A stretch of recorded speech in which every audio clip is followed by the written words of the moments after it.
Happy Tuesday. This is Dow Welsh welcoming you to Make Your Own Headlines. Sponsored by the Buffalo State Teachers College Class of 31 and the letter O. So, do you like recurring themes? If so, today starts a new recurring theme on the old podcast. I'm calling it Things Overheard at the Ballpark. My youngest son Holden is a senior in high school. He's on the varsity baseball team, and our team is super fun to watch this year.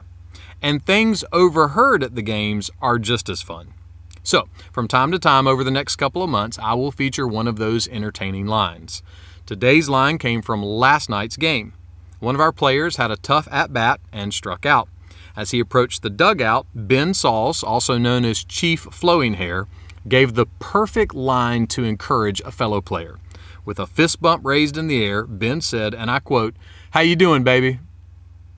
Now, in sports, one of the most important things, and sometimes the hardest thing, is to move on to the next play. Now, I can't think of a better way to help a teammate move on than a little, "How you doing, baby?"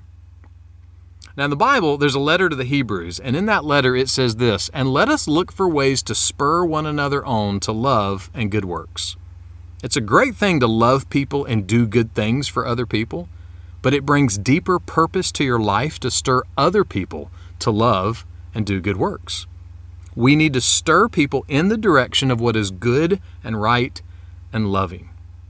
And with apologies to all the school teachers out there, the goodest and rightest and lovingest reality in the universe is Jesus Christ. We stir and spur people toward Him. And you know what happens when you stir people toward love and good works? You get stirred up with a heaping helping of peace and satisfaction. How you doing, baby, may not be your line, but for the glory of God and the good of your own soul, look for some ways to stir and spur. Make that one of your headlines today. Make Your Own Headlines can be found on Spotify, iTunes, and Amazon Podcast. To hear weekly messages, listen to the Holland Avenue Sermon Podcast on iTunes or subscribe to the Holland Avenue channel on YouTube. And for more positive resources, check out hollandavenue.com.